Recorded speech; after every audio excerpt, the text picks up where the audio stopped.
Good evening. Good evening, everybody. Bishop of Raipur, as well as President of Association of Chhattisgarh Christian Education Societies, which is in short known as ACCESS. Your Grace, Dr. Joseph Ma Dionysius Metropolitan, the Vice President of ACCESS, as well as the President of MGM Group of Education Institutions. Your Grace, Bishop Robert Ali, Bishop of CNI Chhattisgarh Diocese. The very honorable resource persons of the day, Father Sunny Jacob, as well as Father Dr. Paul Puducherry, respected educationists, principals, teachers, and all participants.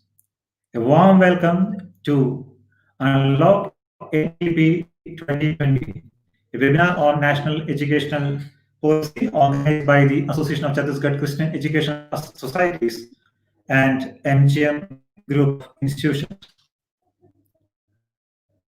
Last on Wednesday, 9th July, the new education policy has been called out for the past couple of weeks. Our attempt today would be to understand the various elements of the NEP. The government has already changed the name of the Ministry of Education. NEP 2020 is based on the pillars of access, equity, quality, affordability, and accountability. It also attempts to align the 2030 agenda for the sustainable development goals of the United Nations. It calls for many changes in the existing policy. One of the major changes to be brought in the school education is the addition of the preschool segment for the children of age 3 to 6 under the ambit of formal schooling. Even though the private schools are having a preschool section, at present, our government schools are not having that particular segment.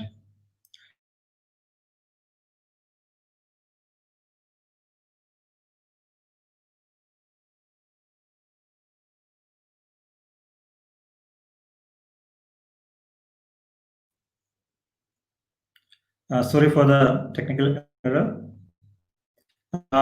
Another important aspect of the NEP is the right to education, or RTE, is to be extended from preschool to class, even though the RTE is not properly implemented yet in most of the states.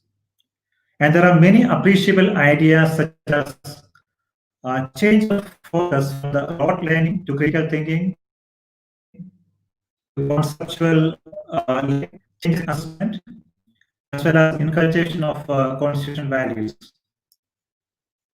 Another thing about the higher education in the 4-year undergraduate program, which was introduced by the Delhi University in 2030, and which they were forced to scrap in June 2014, could be implemented across the country. Similar to the abandoned FUP, the 4-year program proposed in the new NEP also offers multiple exit options after every year of study. It also promises to offer flexibility that can allow students to follow their passion in diverse array of domains as well as disciplines. The NEP is supposed to address 7 key issues of education development, namely easy access for the students, ease of participation, quality of courses offered, equity, system efficiency, governance and management, as well as facilities of research and development and financial commitment involved. Does NEP 2020 truly satisfy these criteria? What are the hits and misses of the policy? This is what we are hoping to discuss today. To set our program on roll, my request is Grace Bishop Robert Ali, who is also the Executive Committee member of ACCESS, to welcome all the dignitaries and participants. Bishop Robert. Everybody and welcome to all. The Association of Chhattisgarh Christian Education Society and MGM Group of Educational Institution, and welcome especially SG Dr. Victor Henry Thakur, Archbishop of Raipur, and SG Dr. Joseph Mar Dionysius SST, Metropolitan of Calcutta, and especially to welcome Father Dr. Paul Puducherry, CSC, and Father Sunny Jacob SG. Both of us today are our resource person, and both of us are highly qualified and experienced. Father Sunny Jacob SJ, a Jesuit priest belonging to Jamshedpur province, and currently he is the secretary of the Jesuit Education of South Asia, member of the 7th member International Commission for the Jesuit Education, National Advisor, and Jesuit Alumni Association, the largest alumni association in India. He worked as vice principal and reputed school earlier, and he has master in psychology and English literature and philosophy and MA degree. He is a writer, thinker, and educationist, member of many educational organizations, member Think Third group of the Jesuit and Asia. Now, second resource person is a Father Paul Puducherry, was the former head of the Department of Education in Assam Don Bosco University, a resource person of the Oxford University Press, and who continued to train teachers, administration, and civil officers, currently the director of ASHA, and engaged in research, training, and field engagement. Dr. Puducherry holds a doctoral degree in educational administration from Boston College, Master of Arts and Human Service from St. Edward's University, Austin, from Symbiosis, and he has guided and continue to guide doctoral students and has many publications. The areas of engagement are and communication, research, methodology, educational leadership, and pedagogy and law. So we really thanks both of us. They are give precious time to our this association, and we welcome all the principals, teachers, and students, those who are joining at this today's workshop. Thank you. Thank you, Bishop Ji. His Grace Dr. Joseph Mar Dionysius Metropolitan, with decades of long experience as a teacher and research guide in the University of Kerala, is spearheading the MGM group of institutions. Your Grace, we are waiting to hear your valuable words on national education policy. Please. Glory to the Almighty God, the Holy Triune God, forever and ever. Amen. Your Excellency, Dr. Victor Henry Thakur, the President of Access, as well as the venerated Archbishop of Raipur, Your Grace Robert Ali, Bishop of CNI, Chhattisgarh Diocese, today's speakers and resource persons, Reverend Father Sunny Jacob S.J., as well as Father Dr. Paul Puducherry, the Honorable Secretary of Access, Father Dr. Joshi Varghese, and all the experts, my beloved priests, all experts who are in one way or other way associated with the arena of education, my humble greetings and prayers for the success of our fellowship, especially to discuss and to understand the various aspects of the education policy, national education policy recently introduced by the government of India. Now, we are all eagerly waiting the wisdom words of our resource persons, Father Dr. Paul Puducherry as well as Father Sunny Jacob. I am not wasting away your time because I am not, say, an expert in the field of education. I was only a professor in the University of Kerala teaching science. Therefore, an all-around understanding and analysis of the educational scenario in India is beyond my scope. So for which the experts are with us to teach us. Anyway, a successful country should have an education policy which should be an amalgamation of our educational heritage of our great country India and also the contemporary situations and the future scope. So therefore I firmly believe that an amalgamation of these three aspects, the national heritage on education and the whatever we have to say, the educational requirement of the present contemporary situation and also the future scope of the education. When these three things are combined, a good national policy would be there for every country. Now, the publication and adoption of education policy in our great country has its own history. It first started in 1964.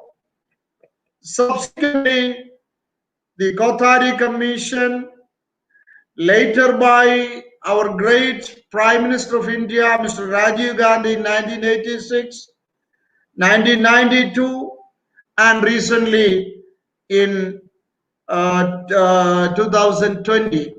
So there is a long history behind the development of the national education policy of our country. So therefore, there may be positive as well as negative elements in that. I think today's our function, our business is to discuss and to understand all the positive aspects as well as the negative sides of the education policy so that we can discuss it in an analytical way so that we can point out if there are negative elements to the government of India and the official people so that if they are to be rectified, it can be more refined education policy for the country. Now, one thing I want to appreciate is the National Education Policy 2020 has provisions to grant more autonomy to educational institutions. It is a positive symptom for betterment of the educational scenario in our country. This will help rewarding institutions that aspire towards excellence. Especially, as you know, most of the Christian educational institutions are aiming at quality education, value-based education. Therefore, this provision will definitely boost up to improve the quality of our education. Now, with all prayers, with all supports, I am joining with this fellowship to discuss in an analytical way the national educational policy. My special thanks and my concern, my prayers to Dr. Victor Henry Thakur, the venerated Archbishop, our Archbishop. I always call the Archbishop is our Archbishop. To our Archbishop and also the His Grace Robert Ali, the Bishop of CNI, for their esteemed presence, and also we are eagerly waiting and we are for the wisdom words of both fathers in this particular area, that is education, discussion of the education policy. Thank you very much. My humble prayers, my supports, always with you. Thank you very much. Thank you, Thirumeni. Father Sunny Jacob, he's a much sought after resource person. Nowadays, I think on almost every day, he's having 1 or 2 webinar sessions about national education policy. So let's listen to Father Sunny Jacob to know about the recommendations of national educational policy with regard to school education. Welcome, Father, please.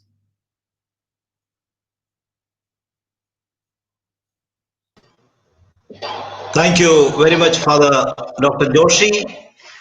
And it's a very good experience for me to sit with all of you, especially our dear Archbishop, Bishop Henry Thakur, and other bishops here.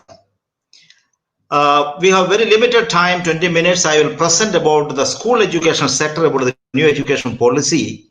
I'm sure that you are able to hear me clearly. Is it okay, Father Joshi? Can you hear me? Yes.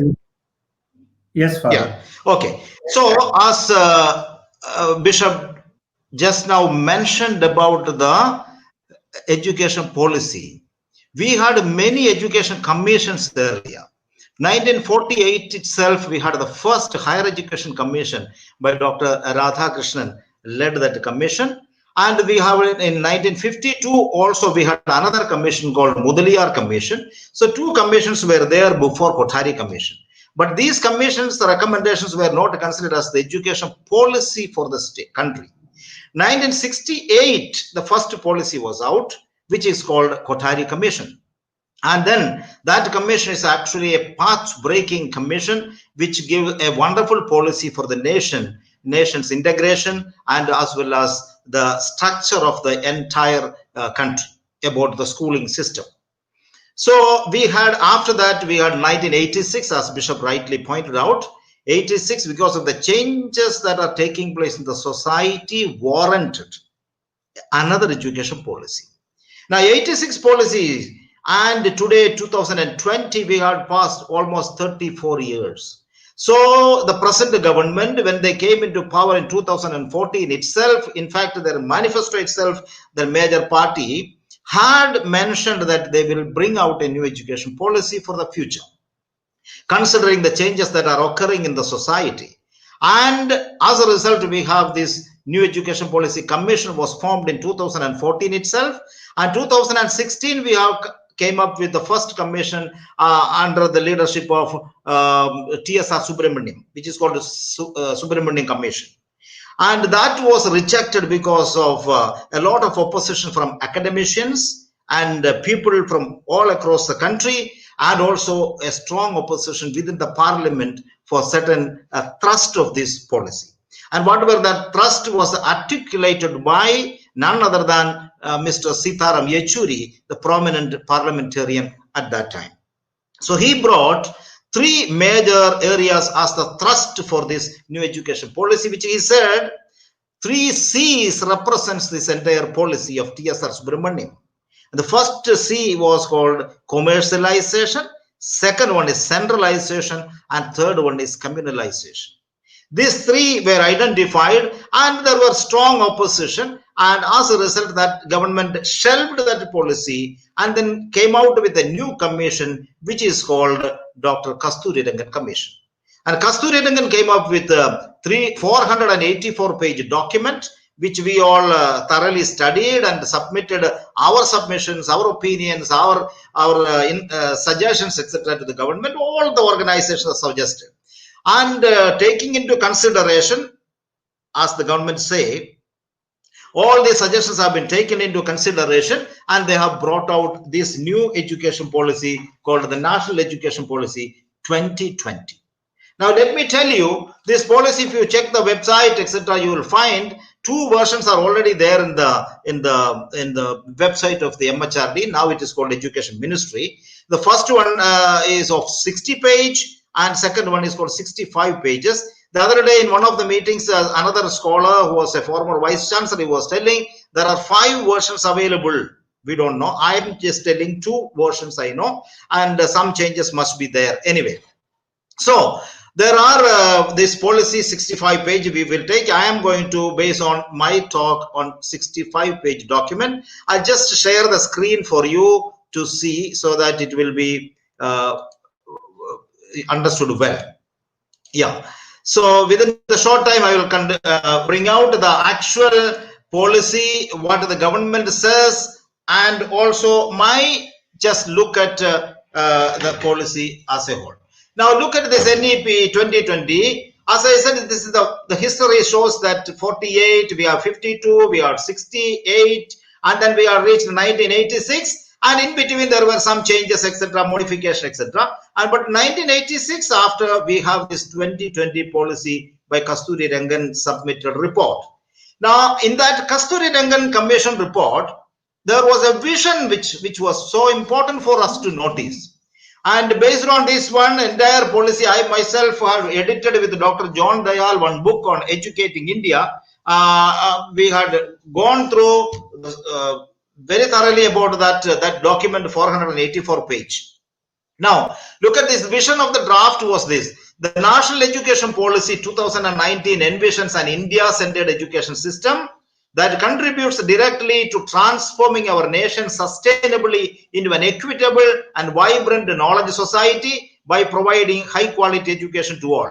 And I'm sure that those who are watching this program, those who are listening, just see this very important and a short vision in which they built up the entire policy. And here in this vision, there was no mention about Indian Constitution. Please just note down that point at least. So there was an envisions India-centered education. This was the one which they stressed very seriously. Rest of them are very good. The nation, sustainable and equitable, vibrant knowledge society. You will find that one a little more elaborated way, the 2020 vision. We cannot move out without understanding the vision of the policy. Any document must be understood in the light of the vision, because vision is the centrality. That's the crux of the policy. And based on this one, they build up the rest of the policy. Therefore, I would read this one.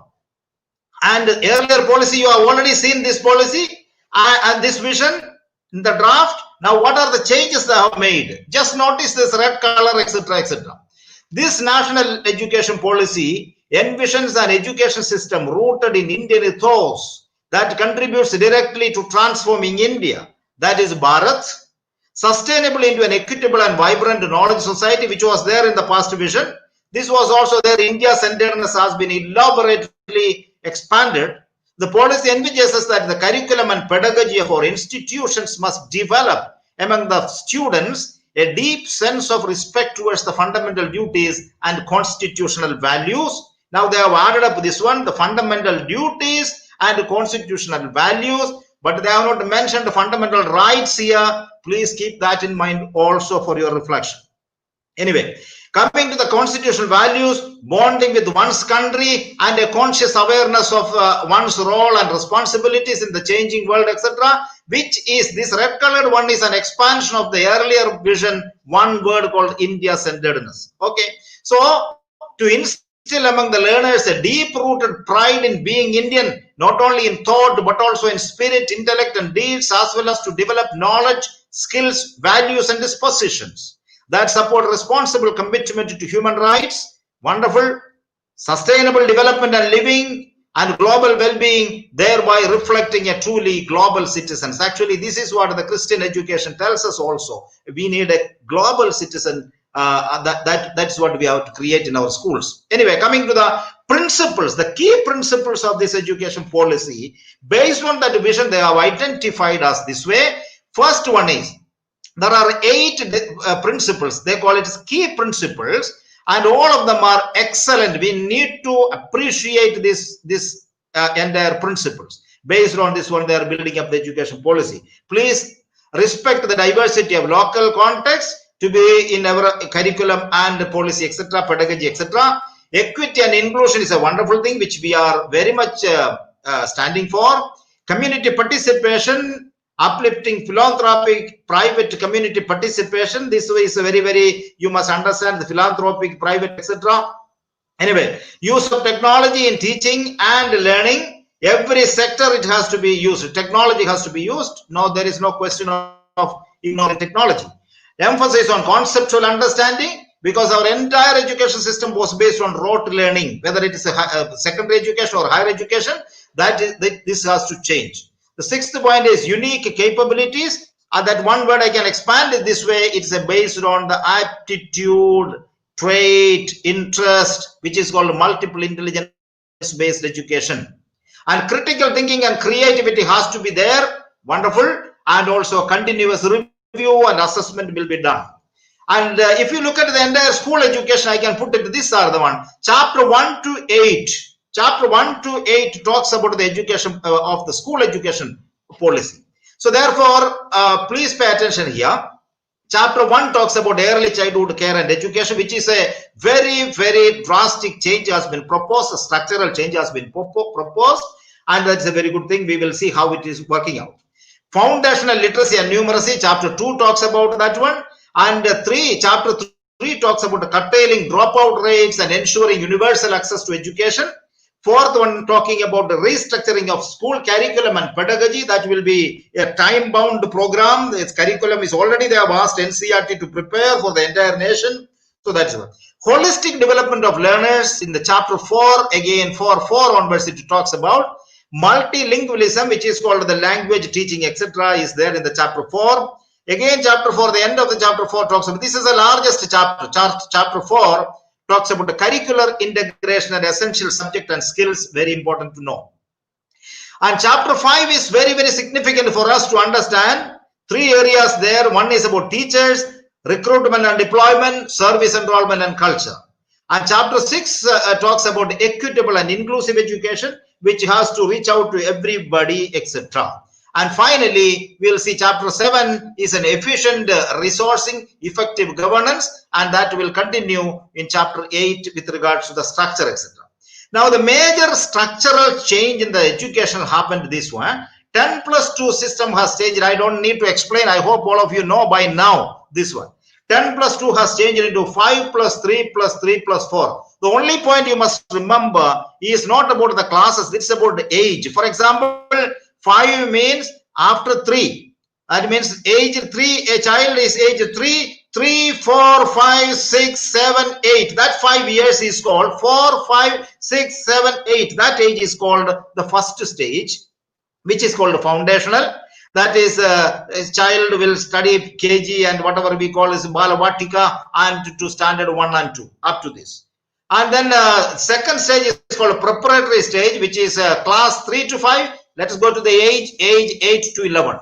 And middle stage is called 6 to 8 classes and age 11 to 14. And class 9 to 12 or age 14 to 18 will be called secondary classes. And based on this one, the early childhood children have a learning capacity, well identified the developmental psychology of the children, and therefore they have given various ways of teaching. And I'm sure that by now you will know it's not that textbook teaching is more important in the early childhood period through colors, shape, alphabet, relationship with nature, arts, craft, music, etc. And slowly children will learn. So if so, this is the crust of the policy. In the current system and the draft policy, the changes that are happening is this way. RTE covers class 1 to 8 here now. It will be expanded from 3 to 12. That means age 3 to 18. It will be there. Anganwadis preschools cover 3 to 6 age. It will be 3 to 8 age now. 2 years more expanded. Focus on health and nutrition in Anganwadis. Anganwadi preschools will be linked to local primary schools. Anganwadis will be shifted to, in fact, linked to the school. Means Anganwadi itself is considered as a school now. And rote learning, formal teaching preschools will be there. That will be changed to focus on play and discovery-based learning. And finally, Women and Child Development Ministry oversees Anganwadi at present. That will be added up to the Ministry of Education now onwards. Now, one important thing they identified rightly is that the nutritious food is necessary for children's study. Therefore, the breakfast is introduced. That will go from age 3 to 18. That is the biggest change that happened because of the situation. The major aspect of the education policy it talks about is this holistic development of the learners is very, very important. Physical, spiritual, psychological, emotional, social, etc., etc. Affective level, head level, affective level, and hand level means skill also coming into. Chapter 4 is full of that, beautifully explained. Please read chapter 4. You will understand the holistic development of the children stressed there. And the major important things in the schools, major things are this one: universal access from primary schools to grade 12 has been stressed. Early childhood care education is very, very important. Replacing 10+2 with 5+3+3+4 system has come in. National mission on foundational literacy and numeracy has come in. Very important it is. Multilingualism and the power of language has been given. There is two opinions. Always there will be scholars debating the success in the Indian context, etc. Reforms in examination is a major thing which is going to happen. 360-degree assessment will be done now onwards, including not only about the writing on the test, the examination time, but about the child's overall performance, etc. will be looked at. Anyway, new national assessment center called PAREC. PAREC is a very big development. It's a lot of organizations set up will be there to look after and accrediting and assessing the schools, etc. in pan-Indian level. That's called PAREC. Equitable and inclusive education is the agenda which we need to understand. Equitable and inclusive education, they talk very nicely in the paper. Teacher recruitment and career path is very, very important. Teachers will be given professional standard examinations for testing for teachers, etc. in the national level going to be, and standard setting and accreditation of schools. Every school, both private and the government schools, will be equally treated and assessed, etc. Vocational education will be starting from standard 6. So now coming to chapter 4, about teachers, there are a lot of things in the school education. Please go through chapter 4 and understand. Ask all of you as heads of the schools must tell the teachers to study the changes that are happening or envisaged in the policy. Minimum qualification degree will be B.Ed 4 years degree, B.Ed degree. By 2030 it will be complete, and that will be the qualification. Teacher recruitment based on TET, NTA, National Testing Agency, etc. Testing agency will be there, and that will be compulsory. And TET will be mandatory for every teacher from the beginning. Minimum 50 hours of in-service training will be given for teachers. National professional standard for teachers will be introduced from 2022. This will give you a lot of things about the promotion and increase of salary and even leadership posts, etc. for teachers. Anybody can aspire.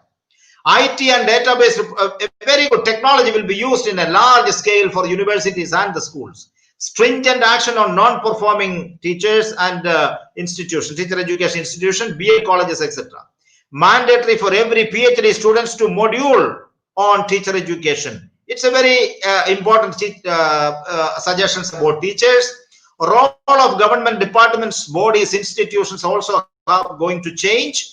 A lot of centralization is going to happen, and that is why some of the scholars will talk about the federalism. Where is federalism and so on.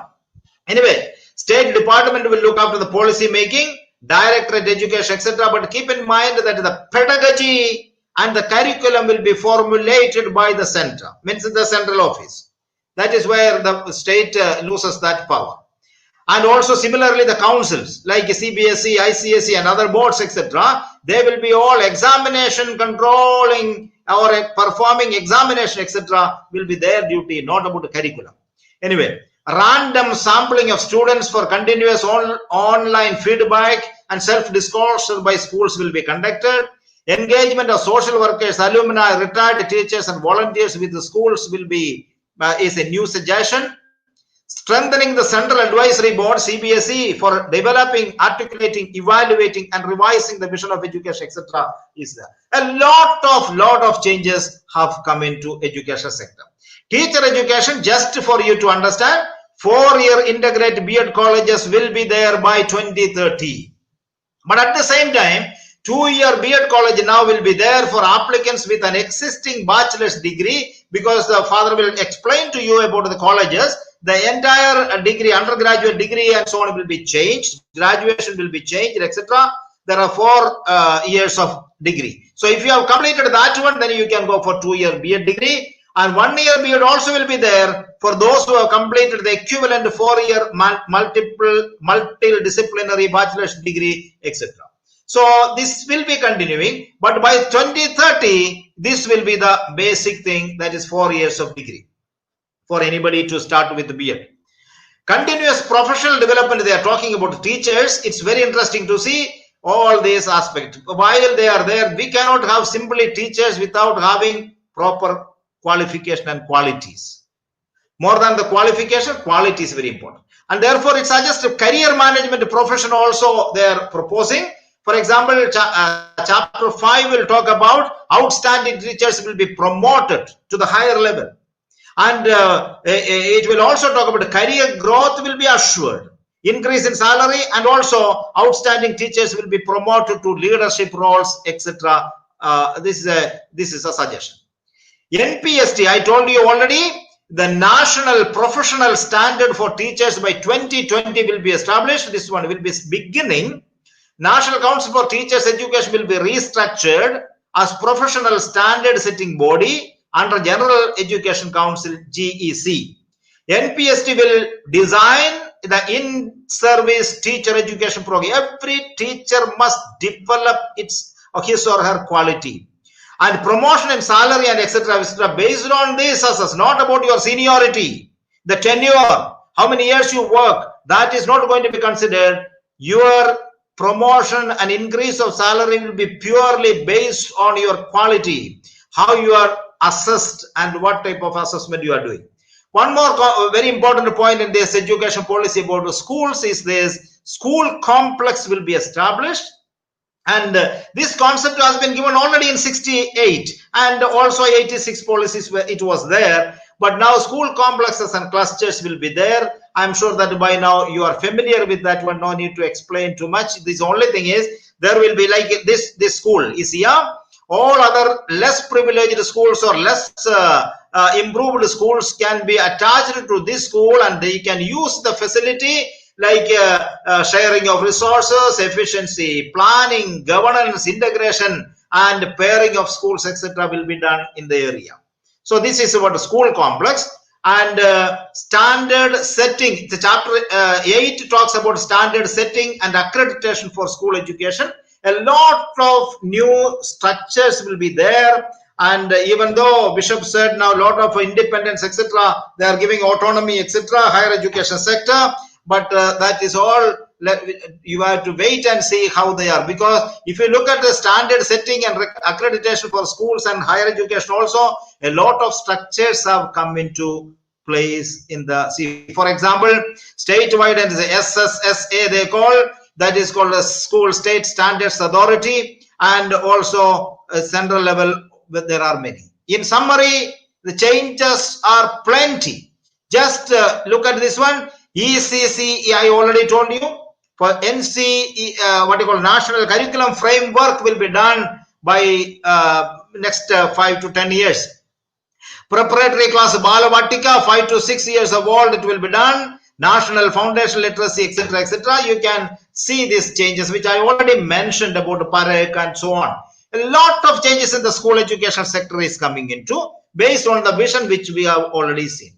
Now, my point, because lack of time, next 5 minutes, I'll just say, what are the things which are a few concerns? Policy, if you read one reading, two readings, it is fantastic. There is no problem, and we are all fully supporting in terms of these good things that are mentioned. But also, certain concerns are also there which we need to place before the ministry. And I say, is it too much of rhetoric about wonderful things, about great things they are talking, rhetoric or genuine? For example, I am telling about is the free breakfast scheme proposed through the sound move will increase the fiscal burden. And they are not mentioned how they are going to get this 6% of GDP. Is it simply handing out to private companies, etc.? That's one doubt you must look at. Second one is, I also doubt this one. There is a dichotomy of words and action. What is written here and what we see in the ground realities are always skeptical, at least persons like me. For example, though the policies speak about encouraging reason and critical thinking, very good idea. For example, the Jesuit education last 500 years is standing for critical thinking. St. Ignatius' time onwards, Ratio Studiorum, the first book on education, which we talked about, the critical thinking must be encouraged. But is that the one which of late we are seeing in the campuses? Is there a critical thinking and dissenting voices approved and encouraged? We have seen from attacks on the campuses and critical thinkers in the last few years. Issues after issues of suppressing critical thinking and dissenting voices we saw from Rohit Vemula incident onwards. So that is one area. Just the policy is fantastic, I fully support. But it's a ground reality. Is it going to practice? How well viable it is? That is the point you must reflect. Socio-cultural issues. I have one doubt about this also. Because the danger, you saw the entire policy, both the draft as well as the vision of the policy, accepted policy, which talks not about the Indianization and so on. No problem with that one. We are all rooted. We must be rooted in Indian culture. Absolutely no problem. But then the dangers of revivalism are inherent in the call to study Indian culture, as there is possibility that the majoritarian culture would emerge as the Indian culture at the cost of other cultures. There are cultures. India means it's a composite culture.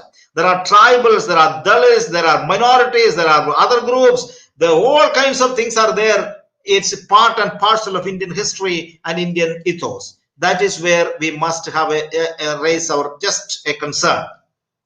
About the quality teachers, we know they want to make it wonderful, everything, recruiting so many teachers, etc. But where do we get the teachers now? For example, one of the most important features of NEP 22 is recruiting of teachers, chapter 4.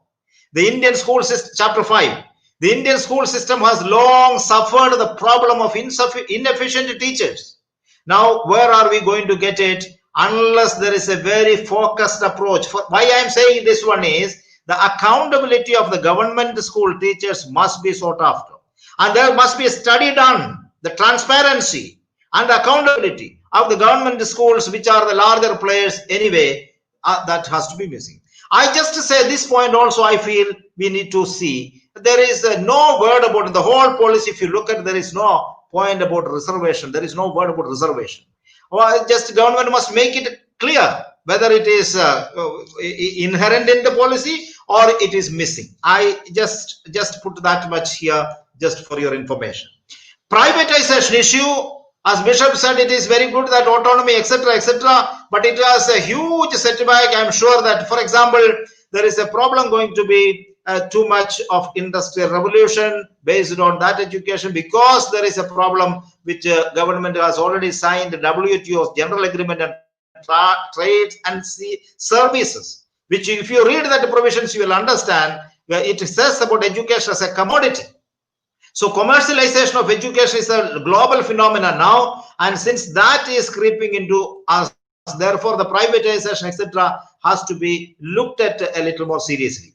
Autonomy and regulation issues is there. It's points of established dictum of knowledge. For example, there's a lot of autonomy. Bishop said just now also in the introduction.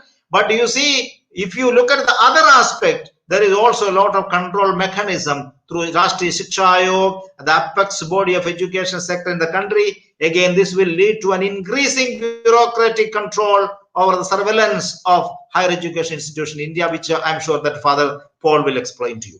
Pedagogical issue, there is a pedagogical issue, seriously we must understand, because that is where our interest as people who are in the academicians. In the section on teacher education, the policy calls for teachers to be grounded in Indian values, ethos, knowledge and traditions. There's no problem. I 100% agree that.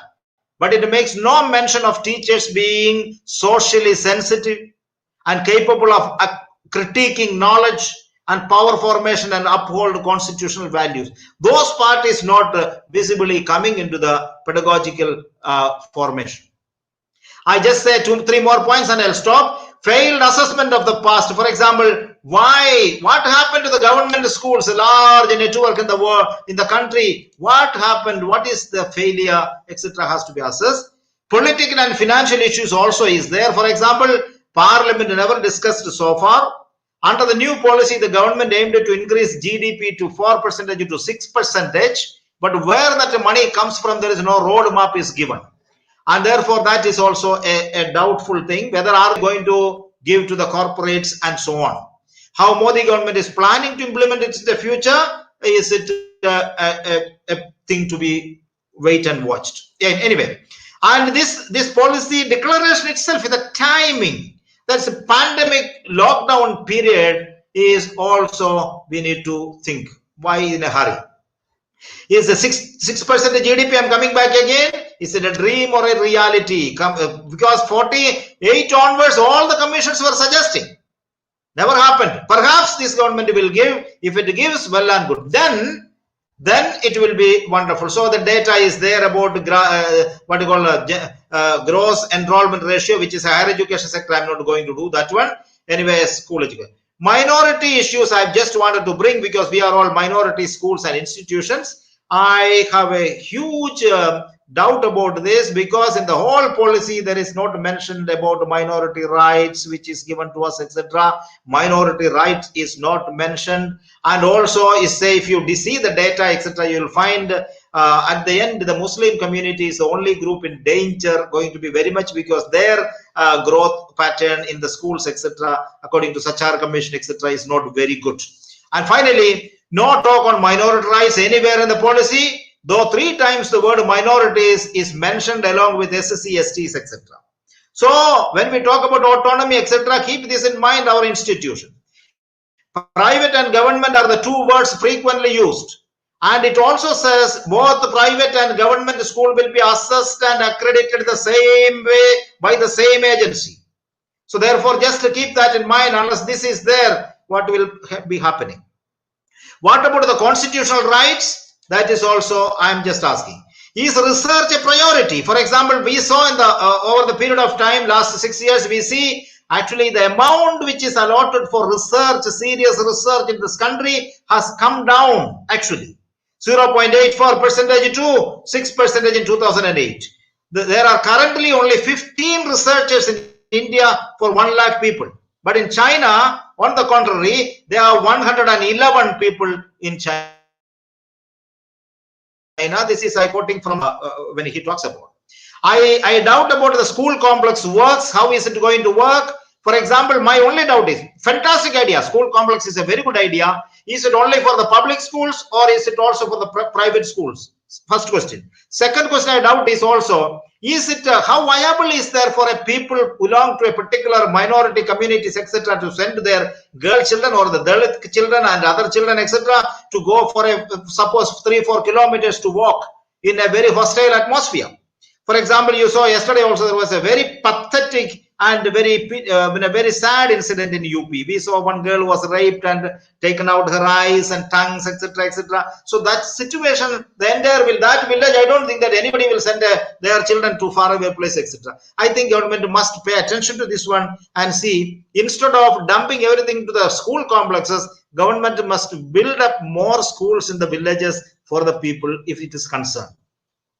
Will we overcome teacher shortage, which I already mentioned, so I am going ahead. And centralization and privatization is a point which you need to think about, because even though it talks about a lot of autonomy, it also talks about a lot of control mechanism. Anyway, so the policy in the name of philanthropic schools and PPP, the adjective philanthropic is, for me, it is very, very intriguing. that also I am sure that you will be also looking at. Language policy is always in the Indian situation. There will be problems always. I am sure that how they are going to deal with this one, we have to wait and watch, because there is already scholars are coming up in large number talking about its impracticality in a country like India. Problem of Sanskrit is there. Sanskrit has been in pan-Indian level, they are going to teach, etc. Very good, but there will be a little bit of problem with this one in the usefulness of this modern era, etc. If it is a global citizenship which they are talking in the vision, I think it has to be looked at. Sanskrit carries also, you see, for example, the ritualistic and the classical language, very good. And second, Sanskrit carries also the pejorative tag of being a Brahminical language. Therefore, certain communities may find it difficult to see. And finally, the special education zones are going to be established. And that also is an area I'm sure that you will read about the chapter 5 and 6, etc. to understand this. And missed opportunity is this: government schools, the governance and the accountability part is not being mentioned before they go ahead with the further steps. Multidisciplinary education, this father will deal with, so I'm not going to do. One more concern is this: Constitution they are talking, very good. You heard from me and read the Constitution, the vision.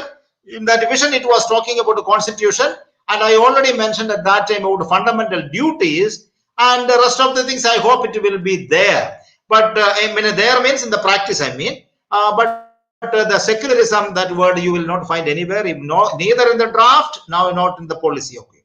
Anyway, so fundamental rights is very, very important. All of you know, fundamental rights gives us 6 important rights. That rights have not been mentioned anywhere. That is a big concern for people, especially the scholars. Federal structure, because is it a state is taken into consideration or not? That's the question. Because education still comes under the concurrent list, and state has every right to build up its policy based on the local situation and their need, which also in the centralization too much is going to be a problem. RT has been a lot of things they talked about, 3 to 18 years, etc., etc. But scholars say, and also you will, when you read, you will understand that RTE, there is a slight doubt among the people that RTE, is it diluted or is it strengthened? If it is strengthened, then government must make sure. Ambarish Rai and so on is telling it is diluted. Ambarish Rai is RTE forum man and very famous scholar. He says the diluted in this policy. And why diluted? If it is diluted, then private agencies can be a big player here. And if it is RTE made it compulsory, then government has the responsibility to give everything for the students and make sure that everybody studies. That means government must build up more infrastructures as well as what the necessary help for the people. And so therefore that is it. And therefore people say, and also I think the agenda is clear if one reads in between the lines. Certain areas, very good aspects, as I said in the beginning, around so many things, good things. But at the same time, there are also concerns that are building upon India's traditions and value system. It asks that the rich heritage of ancient and eternal Indian knowledge and thought has been guiding light for this policy. Why? That's a wonderful thing. But what I'm saying is, India has a composite culture. For example, look at, we are Christian missionaries. We also have contributed the Syrian churches, etc., in India, in Kerala, etc., and other parts of India. The Jesuit missionaries and later on the wonderful missionaries have come and did marvelous work. Nobody can deny that fact. But such things have not been mentioned. In the medieval period, nothing about such cultures and so on. Even the Sufism, even the wonderful mingling of cultures, the new languages, etc., has not been given much importance. Therefore, I hope all of you will read in between the lines and understand a certain aspect which is not explicit. And I just got 2 people, 2 scholars. I will stop before I stop. One is Nandita Narayan, the famous educationist. She says this is a national exclusion policy, not an education policy. And she has the responses based on her study. Again, academician and former director of National Council Research and Training, NCERT, Professor Krishna Kumar. I saw today also his article has come. Professor Krishna Kumar says the way in which it is released as well as without discussions, etc., is not a correct thing. And the policy also does not give any explanation in the form of annexes or no explanations or details of almost anything. Why he is asking? I think these are all concerns which expressed by prominent educationists. And my point is this one. What is the way forward? Need for corporate federalism. Strive towards universalization of education. That means government must take more responsibilities in healthcare and education. Okay, this is education. So government must think about universalization of education. If it is given to private fully, I am sure that many more people will be left out. Poor people in the rural belt and in the secluded, the marginalized group. For example, you saw the multitude of people who are the what you call this guest workers or what will migrant laborers, etc. Where will they go? In a private school, it's not possible for them. So government must make, even if there's private, government must give necessary help for these private schools like ours and so on to make this a reality. Make RTE more stronger in terms of make government take the responsibility to educate everybody. And bridging digital divide, I say there's a huge divide in India between the rich and the poor, or haves and the have-nots. That has to be divided. Rural and urban divide has to be must be leveled. And finally, inter-ministerial coordination is important for the success of this policy. If at all there is policy, the inter-ministerial means the education ministry alone cannot do, unless the tribal ministry, child and women welfare, etc., must work together, and finance ministry has to be taken into very much on board. Then only it will be successful. And finally, it is to be hoped that beyond the immediate excitement that the announcement of the implementation of the NEP has generated, there will be opportunities to examine its long-term implications, and if necessary, revisit it before it is actually implemented. I think the government will pay heed to the people and listen to people before they come out and bring it and make it a compulsory thing for all. But at the same time, today I saw the Gazette already. Rashtrapati has signed a Gazette that a lot of changes. Today morning it came, and he has signed, for example, the change of ministry, education, etc., MHRD to education, etc., has come to Gazette already have done. I am sure that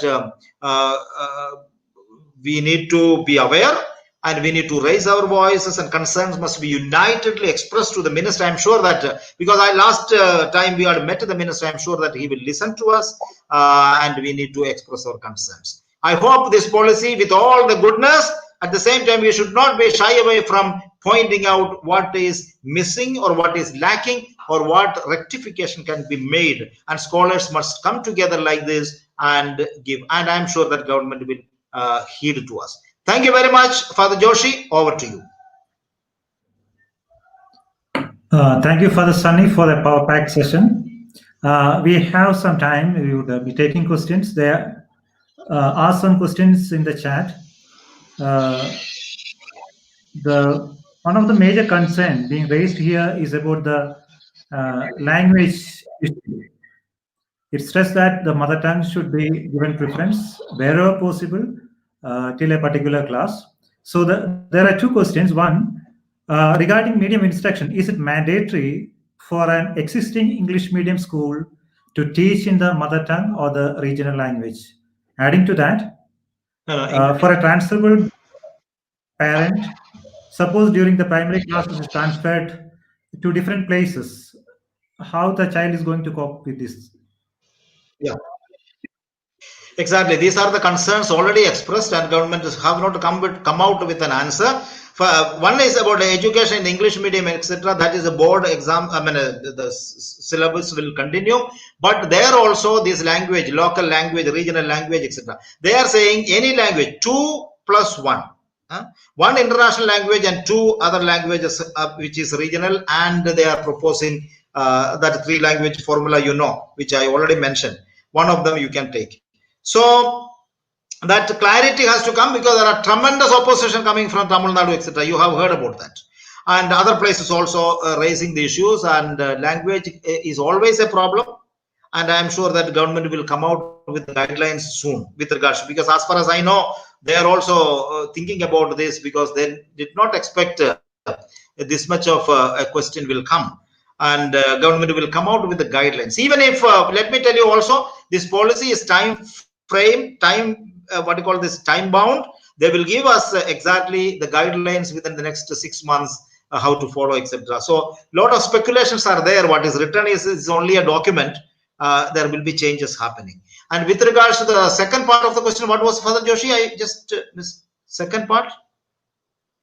You said the second part of the question. What about the parents who are on a transferable job? So that is exactly the problem. You know, in a multilinguistic states like India, from Maharashtra to Kerala to Tamil Nadu to Northeast and so on, it is going to be a problem. That part, I think that already people have pointed out. In the policy, even though it talks about, I'm sure that it's only a document, it will be changed. It will be changed, means government will consider it. That's my opinion. My feel is that, because a lot of people are asking questions. Academicians, I'm not talking about the general public. Academicians are coming out with this. But psychologically, it is proved. Developmental psychology has proved that it is good that children study in the basic classes in the mother tongue or whatever is familiar with that.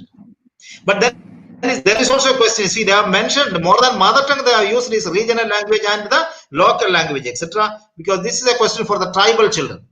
Their language will be, suppose, Sandali or Munda or Khadia or Urao, etc. That has not been, because that state regional language will be Hindi or some other things, no? Bengali or something like that. Orissa means Odia. So that is also a problem which people will be raising up, and I'm sure that the government will heed to it. Yeah. Yes, I think the Archbishop has asked a question. What role and freedom given to the state government in NEP 2020?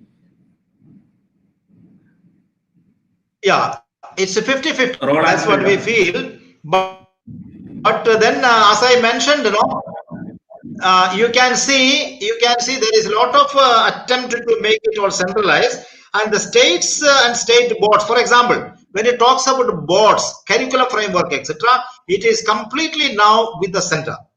And NCERT will be the one preparing, and the states will implement it. So the states has only the issue a certificate and things like that. I don't know how far the states will accept it in the coming days. At least some states will definitely vehemently oppose.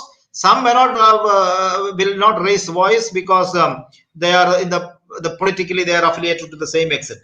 So, but then it is going to affect the federal system. That's why I mentioned that name within the 20 minutes for further your reflections. You study about this one. It is going to be a problem when it comes to the parliament. Only we will come to know what the opposition, how it is going to be faced with. Further, can you brief about the timeline for the structural changes? Yes. See, the timeline of the structural changes has been given. You can see the everything is not been given, but in the school education sector it is given. Higher education is not given. School education sector it has been given some points. For example, I mentioned some of them. 2022 it will begin. 2025 it will be there. 2030 the B.Ed college and 4 years integrated B.Ed, etc. 35 and 40. But please remember, this timeline as of now is given only in the NCERT website. NCERT website it is given. Please, you can see the details of it. The only place that is available right now is in the NCERT website. I think it is a common entrance exam to get the admission for the courses after the 12th. It is very tough for the rural area students to crack these courses. How is it possible? That is, I did not mention about it because that comes under the higher education. Father Puducherry will explain. Okay. That's next the private school exams for the not on the yearly basis but on semester basis.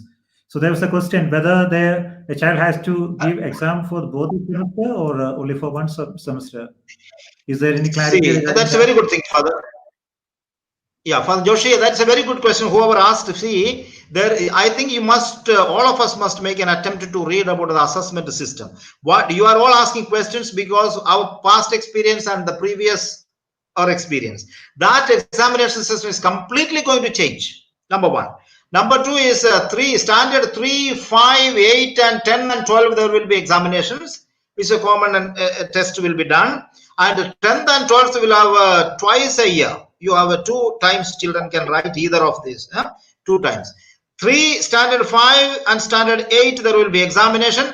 Please mind you, this examination is not like as we do so far, the writing exam, etc. It may be only a question. It may be through technology, something they will ask and so on. The important thing is whether the child understood the concept or not.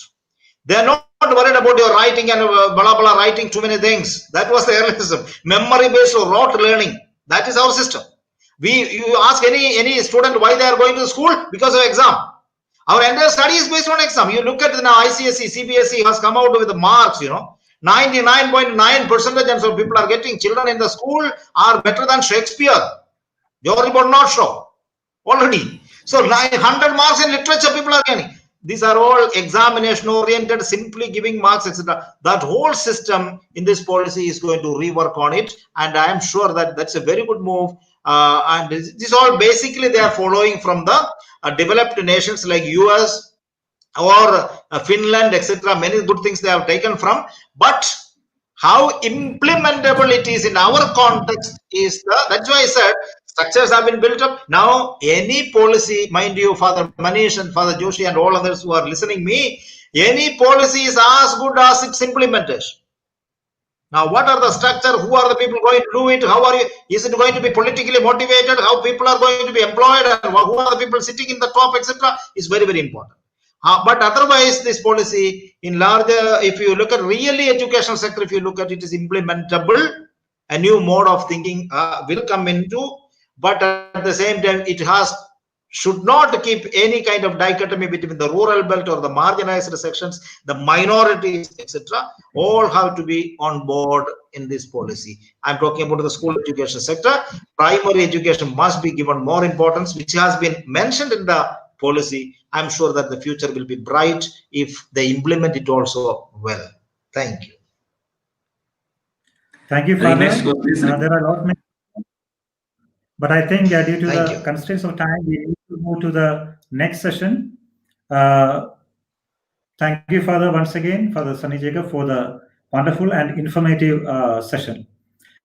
Father Dr. Paul Puducherry, with his vast experience in the fields of higher education, management, and social service sector, would be guiding us through the provisions of NEP with regard to the higher education. Father Paul, kindly take over. Thank you.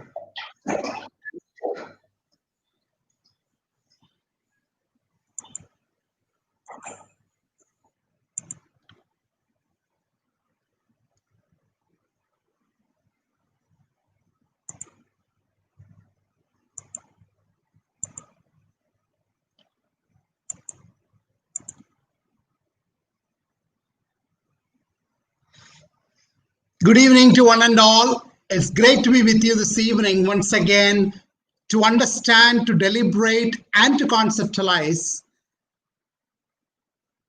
the National Education Policy 2020. Before I begin this policy, I would like to bring into your attention few important aspects.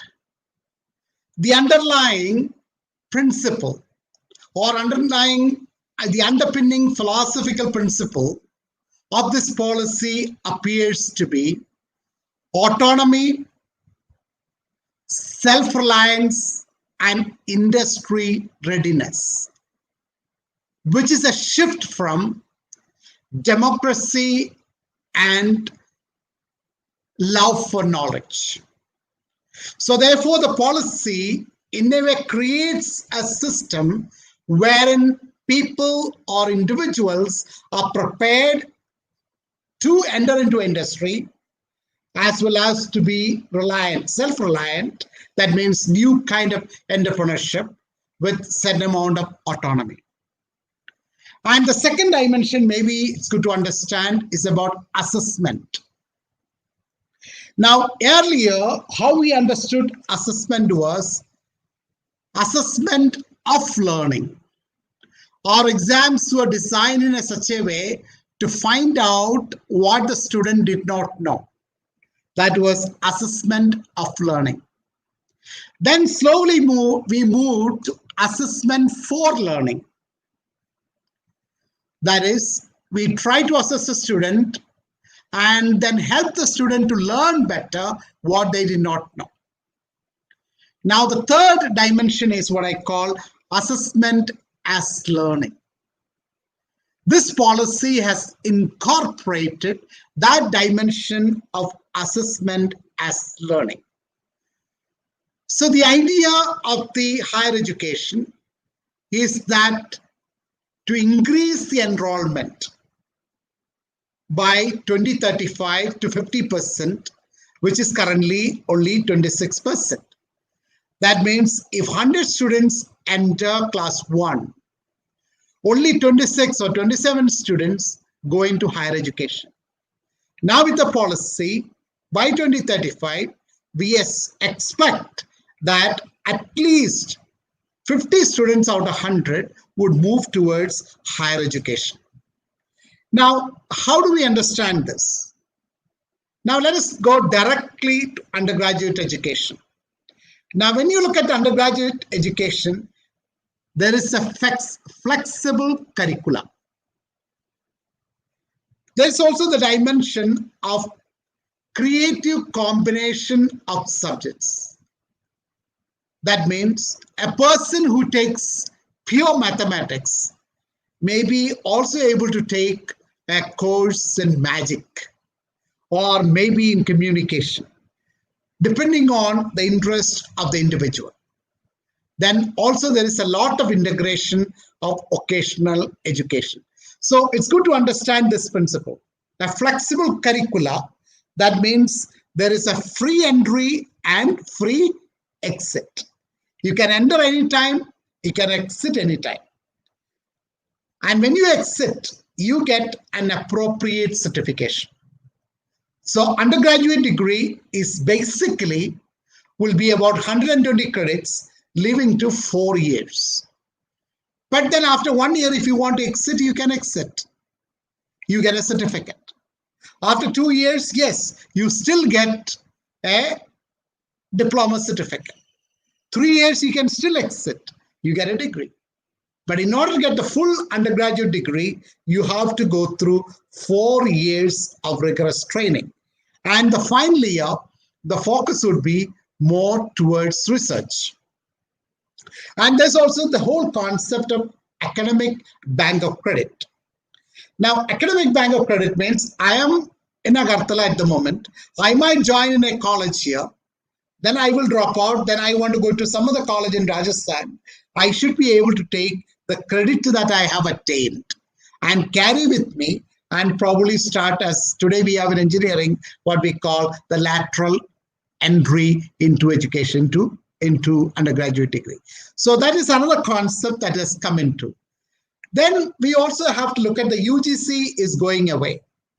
Now what controls the whole higher education would be the Higher Education Commission of India, HECI.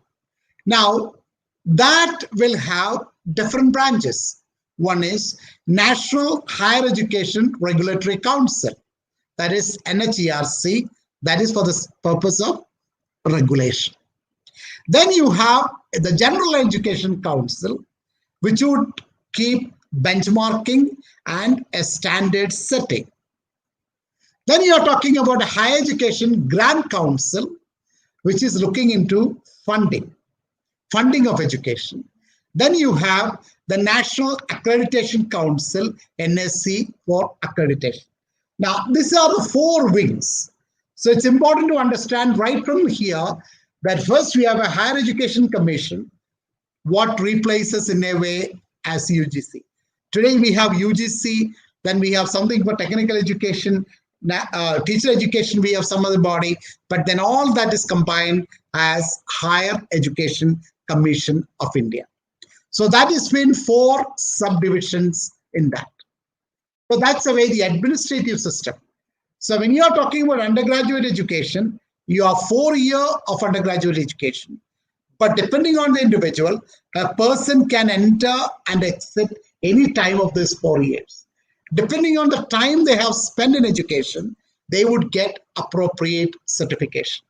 And regarding the subject matter, there is a lots of flexibility that a student have a possibility of taking the subjects. I think what they have done is they have taken a lot of the Western or American style of education, where you have the core credit. That means if you are taking, for example, English, so you have a core credit to graduate as an English major, but in your elective subjects, as a choice-based credits or elective subjects, number will be different.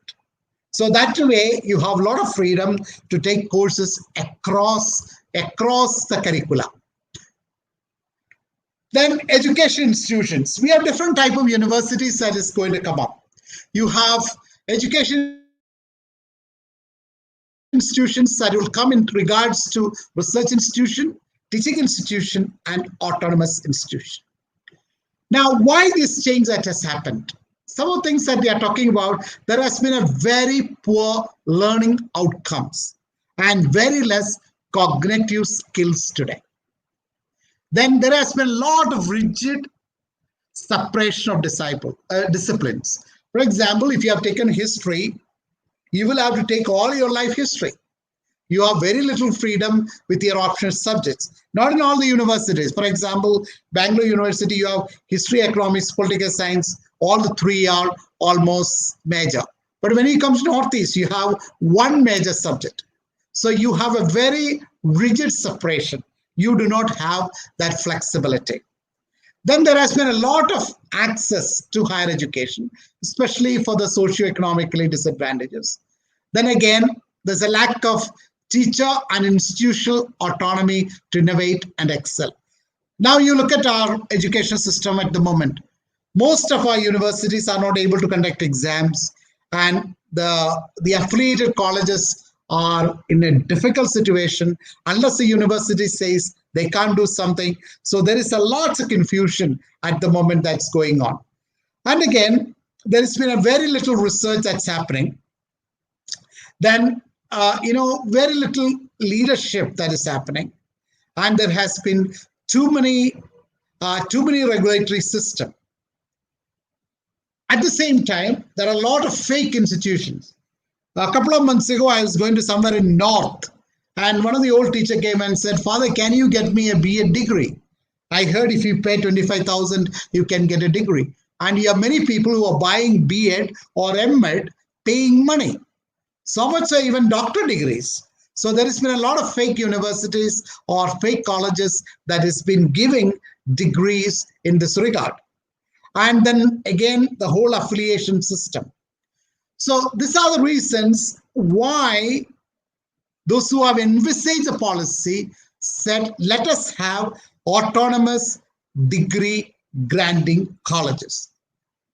Now, in this policy, does not talk about the numbers. The draft policy had talked about the numbers that is required for an autonomous degree granting colleges.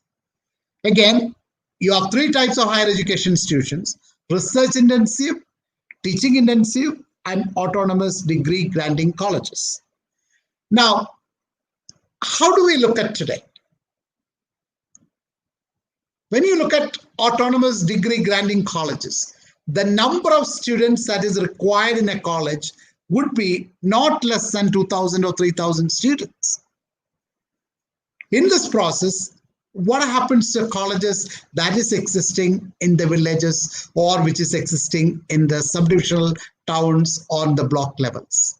Probably they will be closed down because they will not be able to sustain themselves, because they will not have adequate number of students.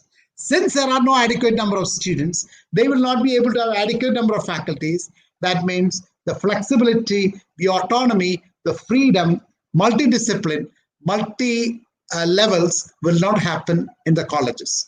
That means, again, there would be a lot of concentration of power at the center. Now, there's also the whole question of internationalization. Now, international universities are welcome to come and start their branches here. That is definitely a welcome. But then what happens to our existing colleges or universities once these people come into the scenario? Then again, there's been a lots of move towards promoting high quality research. And that's why there is a National Research Foundation that is going to be. As India is moving towards knowledge economy, we definitely need research. Only then our economy will be sustainable. It's also good to understand that we live in a world which is powered by technology, which is fueled by information, and which is driven by knowledge. I remember years ago, initially in 2000 when I was in the US, India, of course, immediately people would come about the Dharavi slums or the City of Joy of Calcutta. But later on, when I was in 2010, the moment you say you're from India, automatically the whole question is, oh, you are a computer man. So the whole computer system, the software that we built, that was a knowledge economy. And definitely it improved our economy. So I think there's a lot of insistence that is given to what I call promoting high quality research in this policy. Then one more beautiful thing maybe to say that all the private and public institutions will be treated equally, which is not happening at this moment. Currently, the government or government-owned or government-aided institutions are treated differently by national accreditation agencies rather than, and the private institutions are treated differently. But in this case, they will be treated equally. Then the whole dimension of adult education. Adult education is another interesting area. This policy is trying to open up a Pandora of adult education, making education available. We already have that in existence. For example, what we call the People's University, the IGNOU, and many other universities are offering degrees. But this policy is also moving towards lots of adult education system. Now, the educational curriculum framework for adult education will include at least 5 types of programming. That means foundational literacy and numeracy, critical skills, vocational skills, and basic education. So these aspects will be brought in by the educational system and then continuing education. So the adult education is also given certain amount of impetus in this policy. The higher education talks about promotion of Indian languages, arts, and culture. I'm not too sure how does this policy envisage that. I think already there has been quite a number of questions regarding the language of instruction in the lower levels or the first stage, the preparatory stage. So what's the languages? And how about the classical languages, the foreign languages, and how are we going to deal with the culture? But unless we have other documentation coming in, just from the mere policy, we cannot definitely say this is what is going to happen. Then there's the next dimension that will come is what I call technology use and integration. There is a lot of impetus given to technology in this. And it would be a technology-driven higher education as the world is moving towards. So that part is very clear. So therefore, there would be a national alliance of technology that would be created, which would in a way create awareness and probably help institutions to establish that technological base that is needed. That includes articulate new directions for research and innovation. So one thing this policy continuously underlines the dimension of critical thinking, problem solving skills, communication skills, and computational thinking. Now, it is also giving a lot of impetus in regards to what I call conceptualization, and the second dimension being operationalization. That's why when you look at the adult education principles, there's a lot of operationalization. But when it's undergraduate as well as the doctoral programs, which much is not spoken about, is that it is giving the whole idea of conceptualization. How do you have that concept, clarity of concept? As earlier speaker spoke, today's our education is not based on conceptualization. It is mostly by hearting. So a student is able to just talk about something, but without really knowing. And even our faculty are able to take classes. At the end of it, they are not able to say in one sentence or two what the basic underlying concept is about. So that is why there's a tremendous stress is given to the National Research Foundation, which would definitely give lots of importance to research. So I'm just stopping my PowerPoint here. I just want to share some other dimensions. Okay. So now we'd like to look at some of the negative or some of the shadow side of this policy. As I said, this policy is definitely wonderful, but there is a major paradigm shift. The paradigm shift is going towards more pragmatism or practical application rather than a philosophical underpinning. Now here we are talking about industry readiness, entrepreneurship, and autonomy, forgetting that love of knowledge and learning for itself. That dimension, again, the whole dimension of democracy, even though the policy talks about constitution and constitutional values elsewhere, but building of democracy. And again, second question, another question you would ask oneself is, why the basic education till the age of 18? Because our voting age is 18.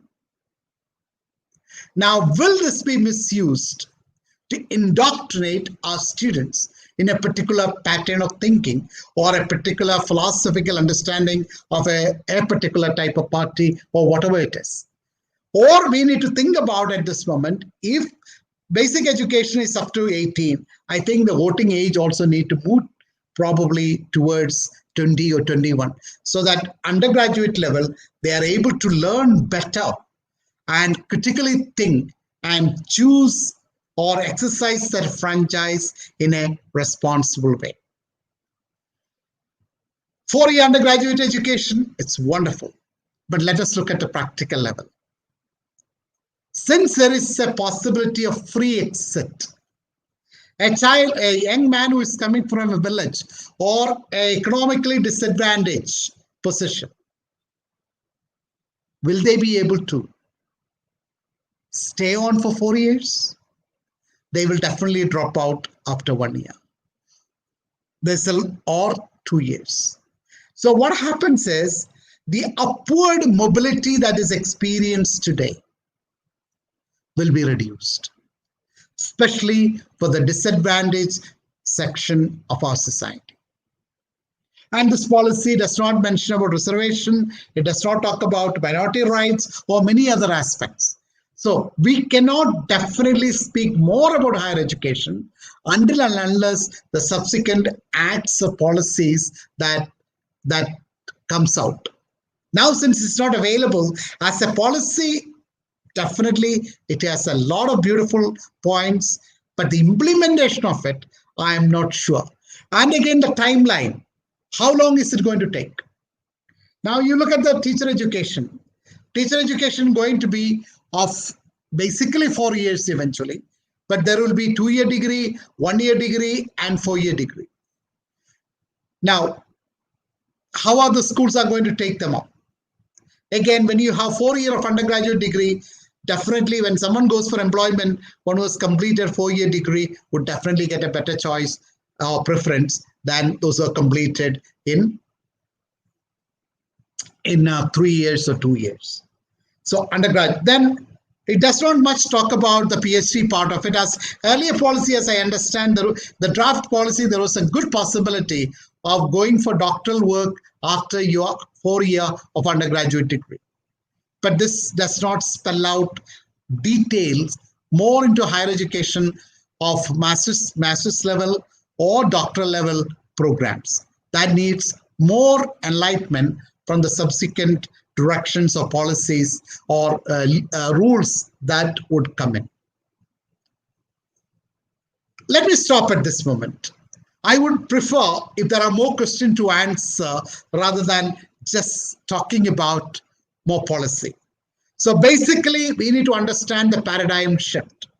The paradigm shift is from democracy and love for knowledge to industry readiness, autonomy, and self-reliance.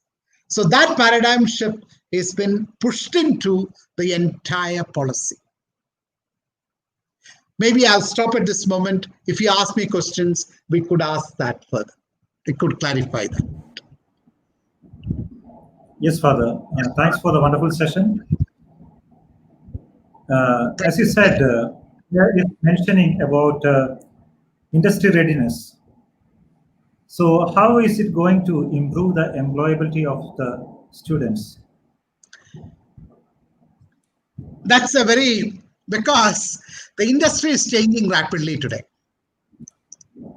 Now, look at today. Now we are sitting like this. Probably 3 months ago, we would have never ever thought of having a seminar like this, right? And most of us, including you or me, we have to grapple with this and learn the software or even the art of talking itself. We are used to talking to a group of people. Now I am talking in an empty room in front of the screens. There is a mental shift that needed. Now, this is where I think the challenge is going to be. The technology of industry will move very fast. But our vocational courses cannot afford to move that fast. Even today, why our engineering colleges are outdated, most of them? Because we are still using a technology which is 20 or 30 years old in the colleges. But the industry has moved and used much more newer technology. I was dealing with a student just the other day who has passed out of an IITs of India, and she has joined a new industry. And the 1 month the industry is taking to train them to get into their industry, even the person is from IIT. So the technology would change faster, but our institutions cannot afford to rapidly change because finally finances will be a major concern. And again, having a multiple courses, how do you, especially for private institutions, how do you pay number of faculty to have multiple courses if you don't have large number of students in your colleges? So higher education is going to be a major challenge as we move on. I think concerning that one more question. Yeah. About How is it the going to affect the college. engineering colleges?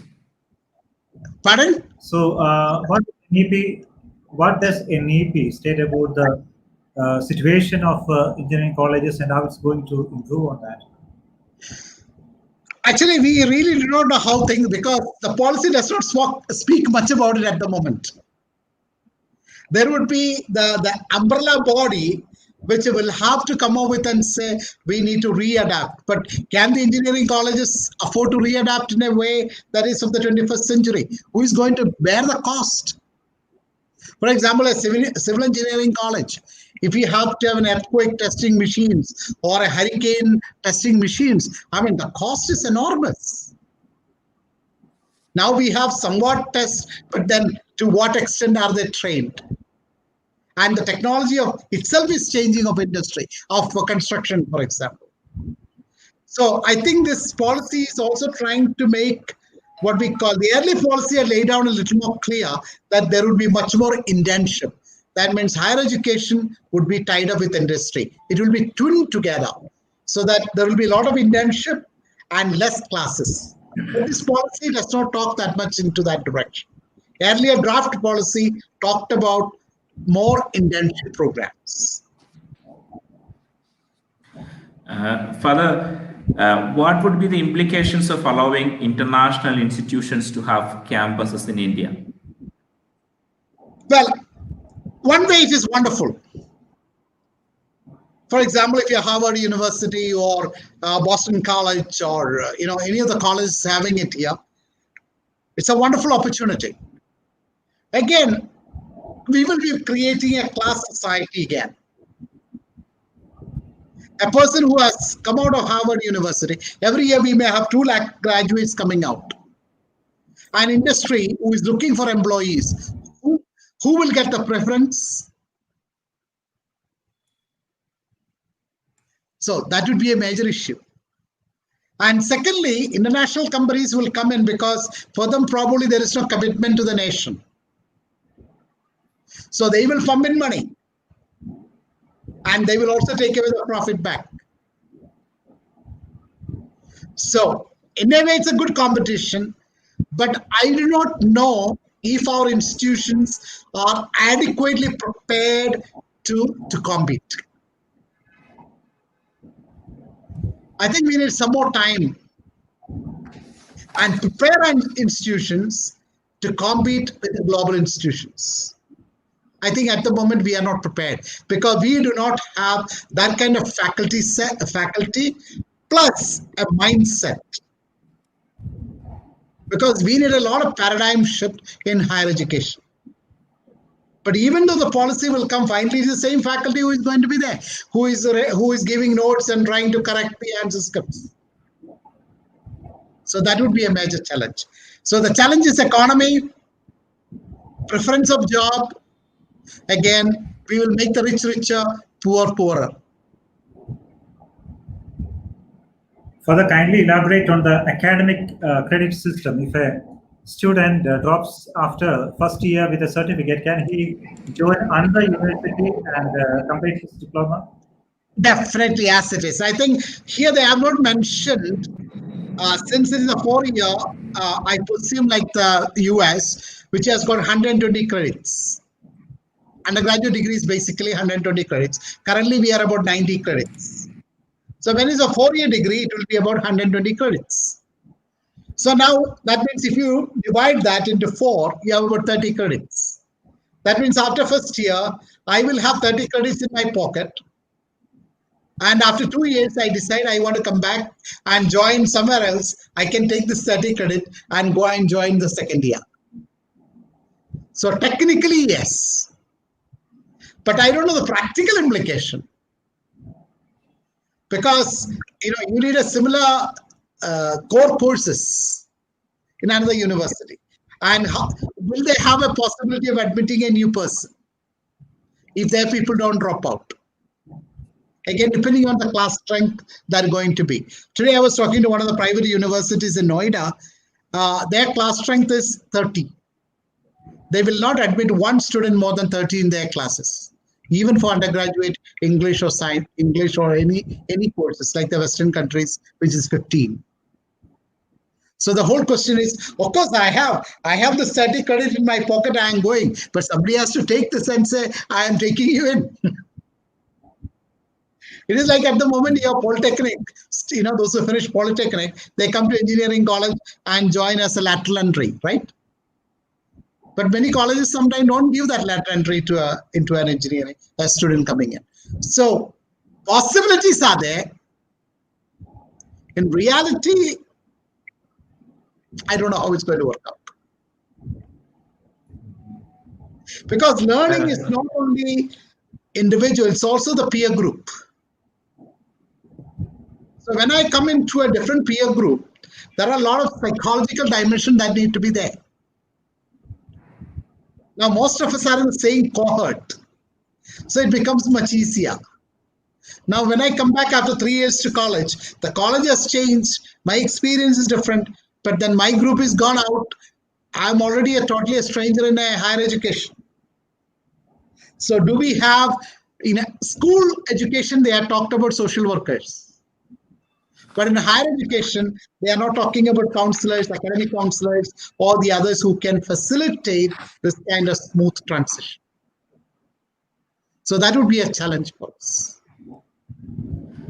Further, there is one more. Next question is, how many monitoring authorities are going to be there? And what will be the functions of the district, state, and the national administrations? It looks like everything is under center. And then you have 4 other units that will work under that. One is to regulate the curriculum. One is to make sure the quality is taken care. The other one is to accredit. I don't know what would be the job of a principal. He will have only creating documentations. So how is it going to work? Well, I think the policy envisaged an easier system than today. But in implementation of this 4, I do not know. And again, this policy does not talk about how much of freedom does the states have. We don't know.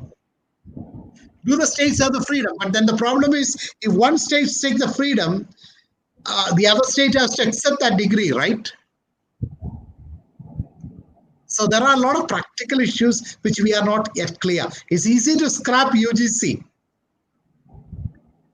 Now, replacing another organization with the same people on it, a name might change, but will the functioning change? So it is not clear, Father, how, what are the real regulatory agencies? But we know there are four pillars for the main agency. How are they going to function? What are the acts that will be passed? Because there has been a number of bills that has been passed. And we do not know what is going to be there, what are the powers and functions, and then the whole question of transparency.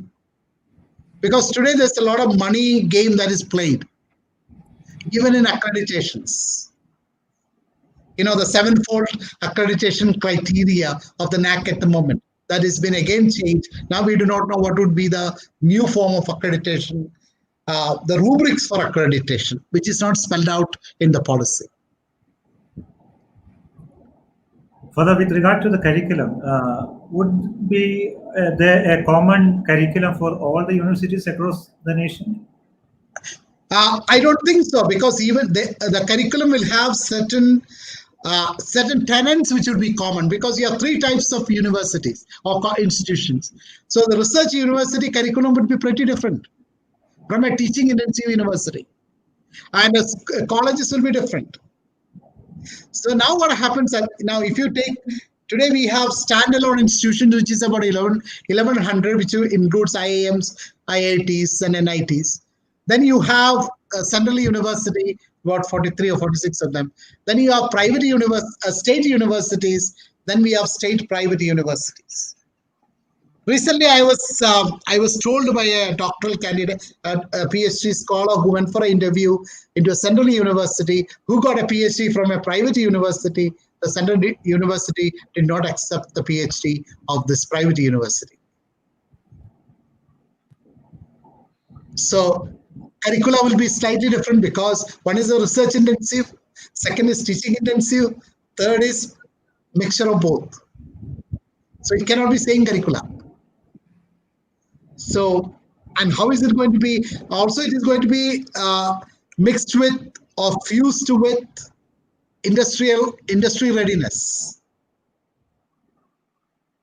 So that's another difficult thing to know. And how many of our universities actually really can be research intensive university, because it involves multi-billion, billions of rupees to have a research university. automatically the fees will be higher. That means you are again making 3-class graduates every year.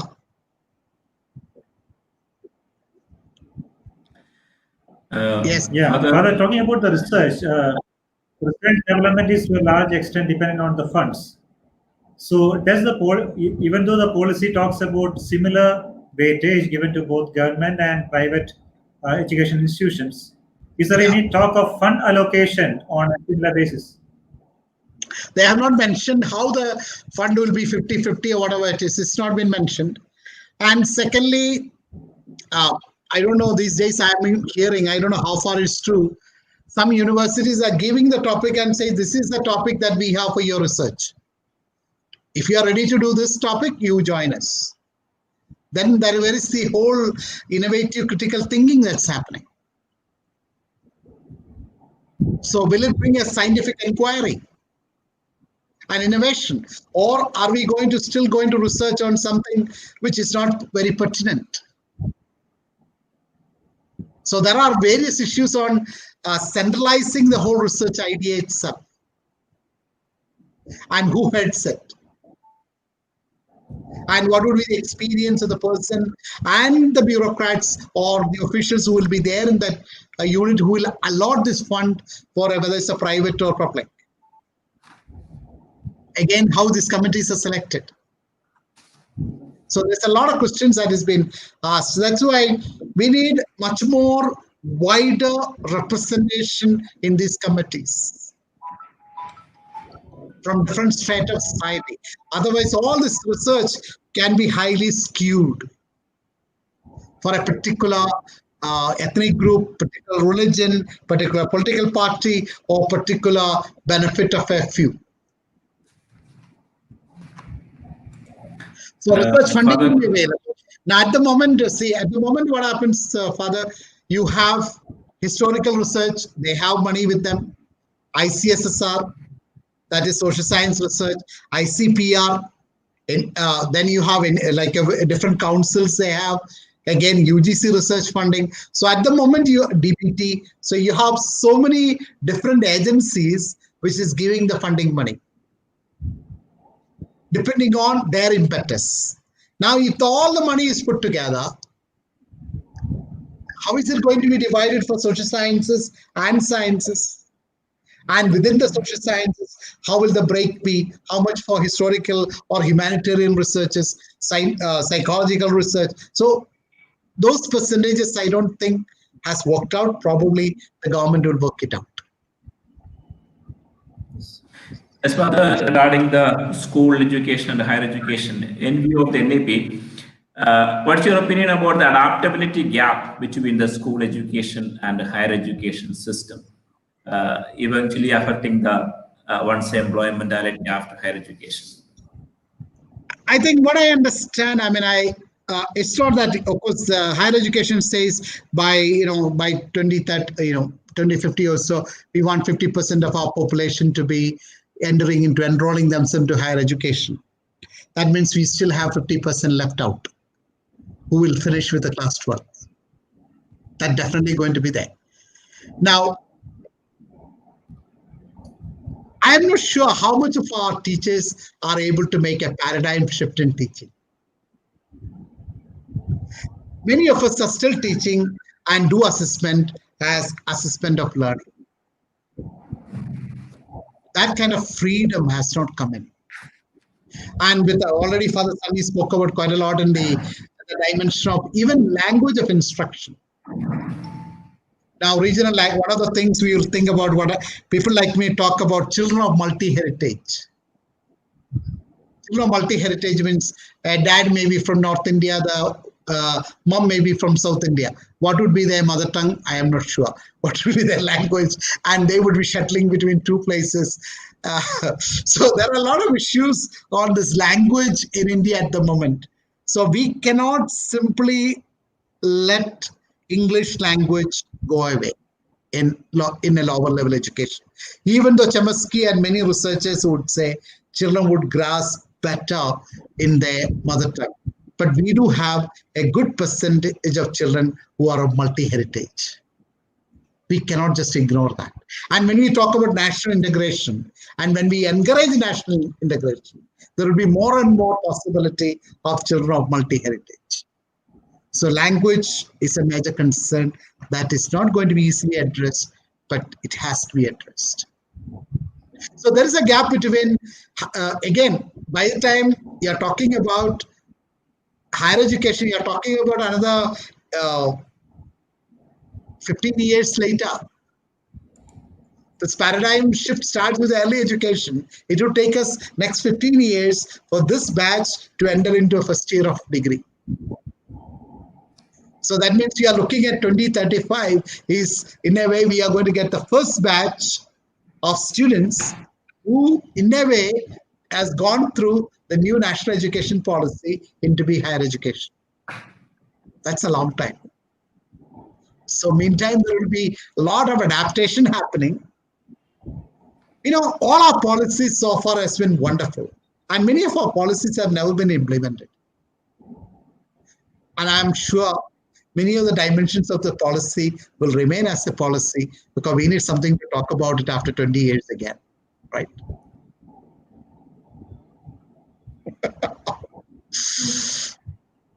There's another question. If someone wants to do PG, should he exit? If he exit after 3 years, whether he would be still eligible for going a PG in that particular subject, or should he complete 4 years? It is not clear in this policy. You can have a 3-year degree, but does it allow you to go to probably no. He will have to do 1 more year to go to PG.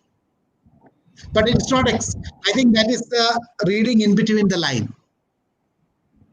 Because the undergraduate degree is 4 years. So unless you complete the undergraduate degree, you cannot go to postgraduate degree, right? So I'm not sure. I think we will have to do that 1 more year in order to get into PG. But it's not clear. I'm reading it between the lines. That's a lot of things that still, not the clarity is not there because it's a small document, 50 odd pages. So it's not easy to condense all the clarity. The clarity will only come from the subsequent regulations that will be brought out by different councils. Then we will know what actually the issue is. But the government should have released that along with the policy. Then we could have had a greater discussion. Now we are discussing something which is we are not sure about. But if the government had come along with the policy, all the acts of the Higher Education Council, everything together, then I think we should have study, discuss, deliberate, and dissent. Now we are just talking, without much stuff to substantiate any of our contentions. Further, there's a question about scholarship. Is there a scholarship facilities for higher education given? And also the age limit of the undergraduate and PG level. What will be the age limit? Is there any constraint of age limit? I believe since the policy is saying about free entry and free exit, there should be no limit in that. Because we are talking about flexibility of exit and entry. If you are talking about flexibility, then there cannot be limit in that. And the So scholarship? I think scholarship is envisaged, especially in teacher education, to encourage students from the rural areas. There's been a lot of impetus given to that scholarship. Now, I don't know if it's all the scholarship is going to be put into one box. At the moment in higher education, you have Rajiv Gandhi scholarship for ST students. Then you have for minorities, you have another scholarship, Maulana Azad scholarship. Then you have UGC scholarship. Then you have ICSSR scholarship. I don't know if they are going to put all the scholarship into one basket. It looks like they will put it. And who will get it? How it's granted? We are yet to see. I think one thing I would suggest the government should make sure that when the applications are done, I think certain information should not be asked. For example, the sex of the individual, probably the religion of the individuals, the caste of the individuals. I think it should be based on merit. Then things could be different, but now if you have asked religion, it can be used as a tool to exclude somebody. A caste can be a tool to exclude somebody. It can also be used to include somebody, but depends again who is making the decisions. So any of this thing can be used for exclusion or inclusion, depending on what the framework they are going to work on. Further, there's one more question regarding, are we copying the Cambridge Primary Lower Secondary IGCSE and the A-level courses? And what will be the role of CBSE and CISE? Will there be autonomous schools offering dual content? Actually, I think I'm reading this. I think we are heading towards one board, one nation, and one language. I think we are heading to that direction. That's what I read, because can't comment more on that because it's not very clear. And it does not say we have taken this from elsewhere. I think the policy has definitely incorporated various understanding of early education of various nations. Definitely it has taken. And it is like our Right to Education Act. The US had brought about, Bush administration brought about no child left behind policy. And we, in a way, in a hurry, we took it out and put and said, right to education. And now what happens in our villages, after even class 8 students do not know how to even write. They don't even have basic numeracy or literacy skills because they were all promoted up to class 8. So education collapsed.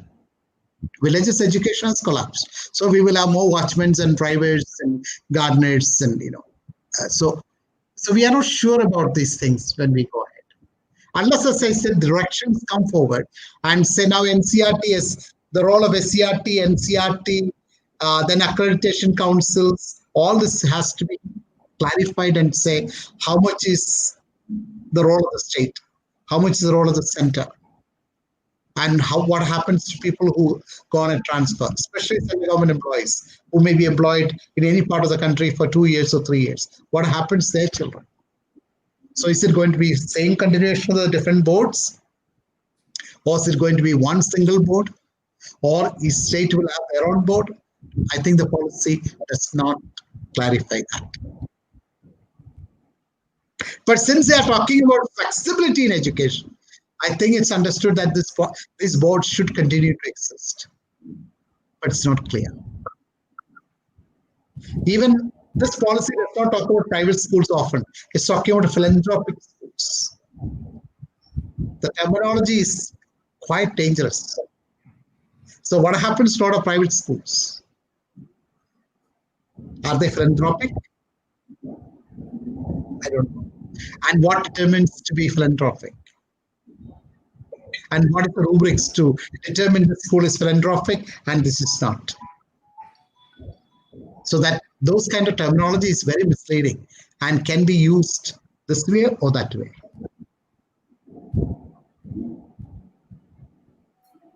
Okay, thank you, Father, for a very informative session, for walking us through the various nuances of NEP, especially with regard to higher education.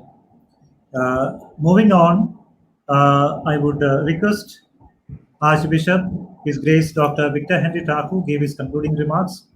Archbishop Dr. Victor Henry Thakur is giving an inspirational leadership for our Association of Christian Educational Societies. I request your grace to enlighten.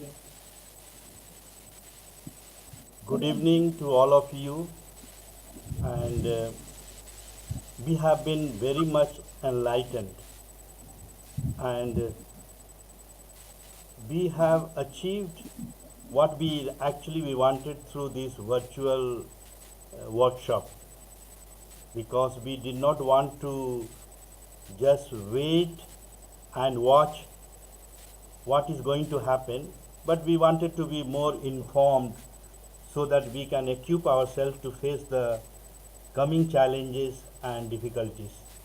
And for that, our speakers, Father Sunny Jacob and Father Paul Pudiseri, they have done wonderful work. First of all, I like to say that our Access Association of Chhattisgarh Christian Education Societies, its effort is to give a common witness of our love as Christians for humanity and serving them through education. So we have formed this, and this is in reality what we see that we are trying to do to help, and it is open to all. In this workshop, in a very special way, I would like to acknowledge the presence of my brother bishop, Archbishop Joseph Dionysius, His Excellency Bishop Robert Ali, CNI Bishop. In a special way, I like to thank Father Sunny, who is a busy man, and I have been reading him, not listening much, but I have been reading him much through various communication. He gave a wonderful exposition of the national education policy that is there, and Father Paul, who gave us also about the higher education, what is expected and what is not expected. We cannot say anything definite. And I acknowledge also Father Josie Varghese, who is our secretary, who has taken the trouble of organizing this virtual seminar, and also the presence of Father Manish Anthony and Mr. Michael. First of all, I like to say what I heard here, we are basically talking in terms of perception. The facts and realities are going to be seen afterwards, because there is a saying in Hindi, हाथी के दो दांत होते हैं, एक खाने का और एक दिखाने का. What we are seeing is the दिखाने वाला दांत is there, but खाने वाला दांत will be when its policy are being used, being applied, and in this only the danger is there, because this policy as such looks very good, forward looking, good for the nation, also critical thinking, which is a contradiction with the very thing, because they themselves have undermined the Constitution of India, which should have been the vision of the education policy, what India should be, but that has been already ignored very much. Also, the diversity seems to have been talked but not taken care. Some of the gray areas that is there, which troubles me, that is going to be a trouble for us, are ambiguity of certain terms which can be interpreted by the person in authority, and that will be also used as a arm twisting, which happen very often. What you say is not correct, what I say, what government says. So what government is saying is not very clear. Many of the things we are asking various questions to Father Paul about whether this will be there or not there. Poor Father Paul cannot answer, because what is in their mind is not made very clear, and that is exactly the trick which is there. We cannot simply criticize this. They have made an attempt, but the idea behind to that one nation, one language, one culture, one religion also perhaps in the name of culture, that is being very much silently and solely injected through this policy. So we need to not worry about these policies. Are policies. When it is being implemented, the real challenges will be faced also by the government. In many ways, I see this policy which has a vision, but it forgets about the provision that it has. A vision without provision will have lot to struggle. So that's why I think it will be have to see, and we have to be united, and we cannot just allow government once policy is made to interpret as they like. And therefore such people of all brothers and sisters of every faith who likes to see education as it is, because I remember when Prime Minister Modi was talking about education, I was surprised that he said very often is not seen here, but he said education is not to tell you what to think, but how to think. If that is truly applied, many of the things which are said there will fail itself. Freedom will be given, critical thinkings will be allowed, but we know that this is not the culture and this is not the mind and heart of the. But also another thing I would like to see, let us not criticize BJP or any other party. They are trying to do what they are able to do. Any government in power, their main concern is how to keep the things in control. And in that they try to do lot of harm. They do not realize freedom is not their concern. They want what we say should be there. So it is not this any government is there. Even Right to Education Act, there were certain things we were opposed, but they vehemently they said no, this is what the government want, this is what the ministers they want.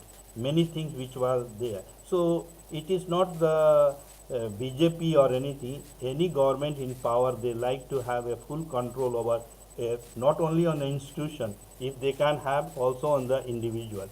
Keeping all these things in mind, I think our purpose was basically what are the possibilities that we may have to face and how to face them. I think we have been enlightened, and for that I think our speakers have from wide experience, not only just what they have studied, but also they have contact with different people. And so personally I like to, as a president of the Access, thank them and all our participants and the viewers who have heard. I would only say that this is going to take long time. Various challenges are there. Many have been mentioned by you, because for India, which is not only a country but a continent, diversity is so much. Various of their issues is not going to be practical. So don't be disturbed. We shall continue to pray that better sense prevails and the realities are not ignored, but just forcefully it is not pushed forward. Let this policy have a smooth way of implementation, so that nothing is injured, but rather be built on to what we have. Because there are many things like essential learning. They will decide what is essential, not the people of school or management or anybody. What is Indian culture? Still we do not know what is Indian ethos and what is Indian culture. Can anyone say? Until I have been studying this for last many years, no one has been. Somebody forces to say that this is Indian culture, it will be ignoring various other cultures, tribal cultures, Dalit cultures. There are so many other cultures are there. So there are many contradictions going to be faced also by the government in implementing. So let us understand and join our hearts and mind together, so that where there are problems, we stand together and have the courage to tell the government this is not the right, this is what has to be done. So with these words, I like to, Father Manish is going to propose the vote of thanks. I will leave thanking, but I appreciate what has been given by our resource person. It is a wonderful thing. This is what we wanted to, so that being informed, we can prepare ourselves. Thank you, and God bless all of you. Thank you, Bishop Ji. We had very informative and lively sessions from both Father Sunny Jacob as well as Father Dr. Paul Puducherry. Now it's time to wind up. I request Father Manish Anthony, who is serving as the Education Secretary of Jagadalpur Diocese, as well as serving as the principal of Prakash Vidyalaya Kirandu, to propose the vote of thanks.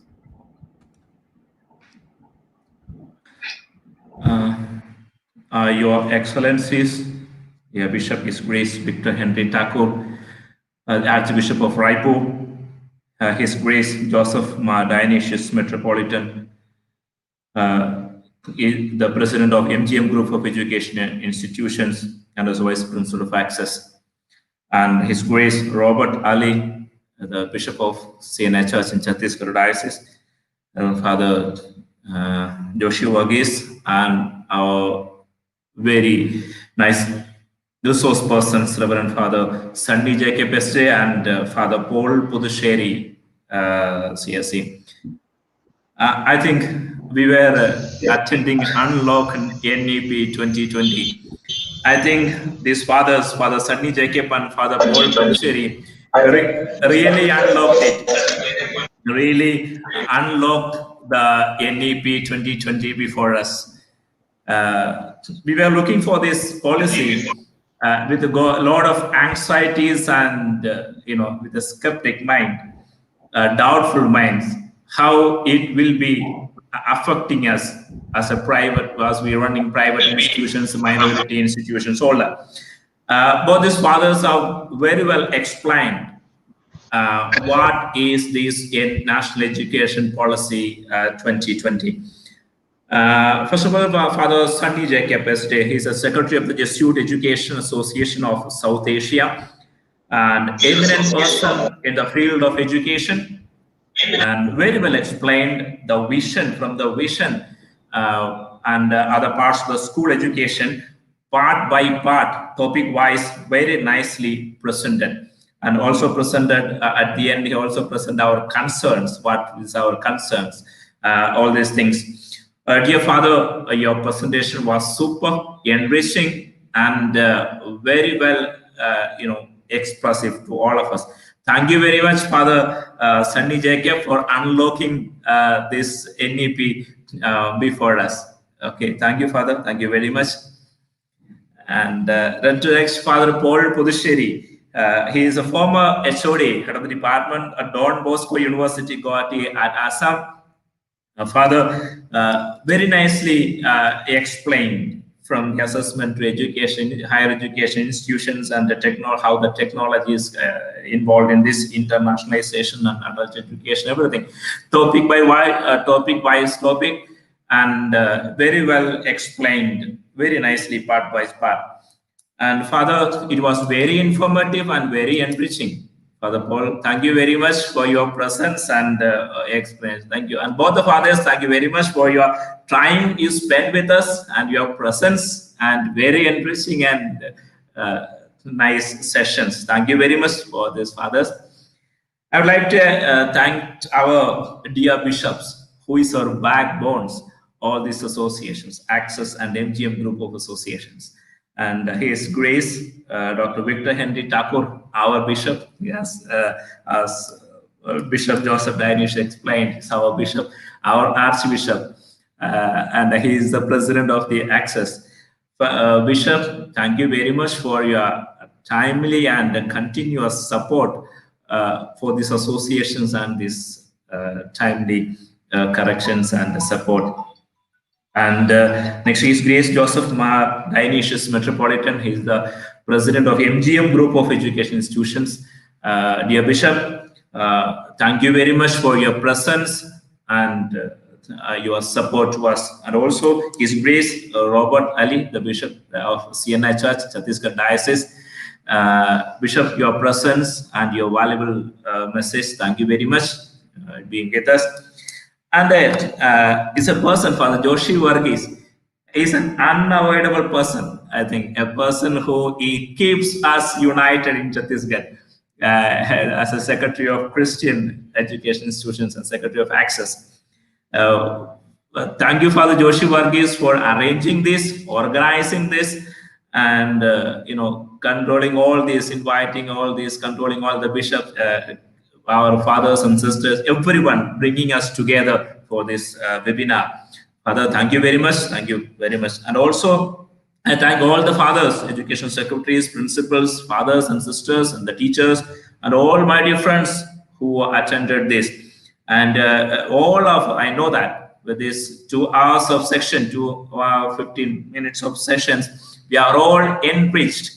As we at the beginning, we were standing in front of unlocked door. Now we are locked door. Now we are in the NEP. We have unlocked and we are got in and we have understood. Thank you very much for all of you for your presence and support. Thank you very much.